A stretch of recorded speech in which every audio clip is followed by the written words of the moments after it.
Welcome to DiningEdge. Thank you for trusting us with your business. Over the coming weeks we will be working together to get you on board with DiningEdge. We recommend 2 meetings per week with 3 to 4 hours of homework after the meeting. This video will give you an overview of what we need to get started. After watching this video, there will be a link to schedule a call to go over the details, tailored to your specific goals. Based on your goals, there may be additional information needed. The first step is to gather and send us the needed information for us to build your site and your database. You will receive a link to our support portal. On this portal you will see your assigned tasks, add your vendors and much more. It is better to take the time to give us complete and accurate information so we do not have to come back and clean up the database later. The product list is the key component to the building of your database.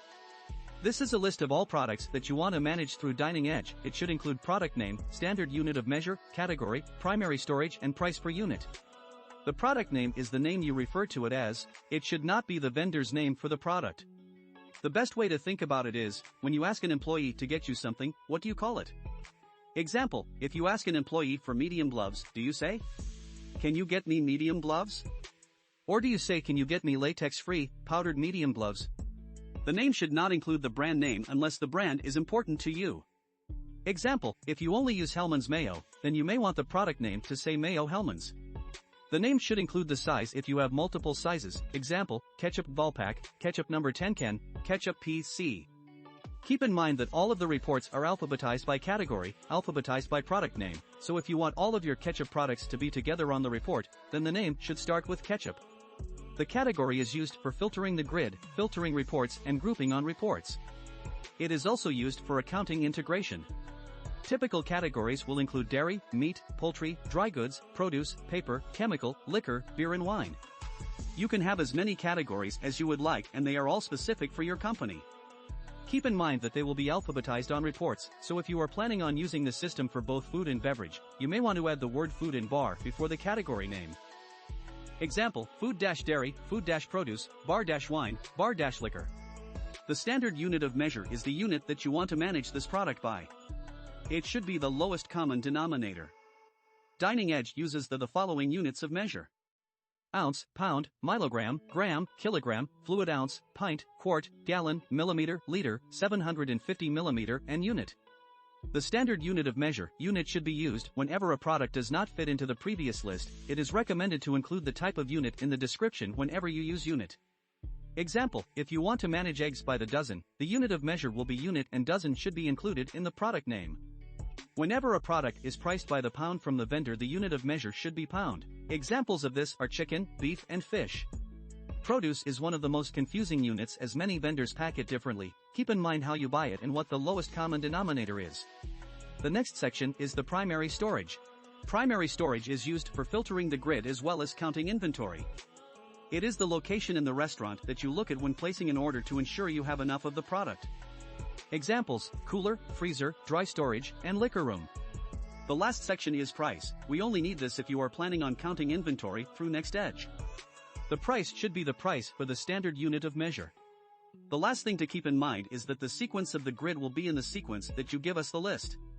You can have it shelf to sheet, alphabetized by category, or based on the items you order the most of. Whichever option works best for you, be sure to send the list in that order. Once received, we will review the list, give you feedback. If changes are needed, we will work with you to make these changes before we import it into DiningEdge. The next part of the information we need is a vendor list. The vendor list should include all vendors that you want to use with DiningEdge. You will add all your vendors on your portal. Each vendor we will need vendor name, sales rep name, email address, phone number. For the broadline vendors we will also need the account number, login information to their website and order guide list name. The account number is used to request electronic data interchange integration.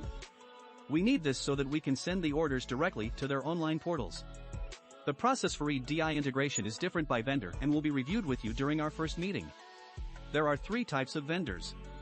Vendors with online portals with downloadable order guides, vendors with order guides or price list that can be emailed, and vendors that don't have either of the above 2 and we will be pulling their products off of their invoices. Vendors with online portals with downloadable order guides will be downloaded either daily or weekly based on the vendor. Keep in mind that these vendors don't allow their entire catalog to be downloaded. The products you want to see in DiningEdge need to be on the list.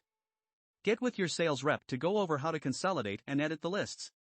Vendors that can email a price list, bid sheet, or order guide should send this in as often as you want or as often as their pricing changes.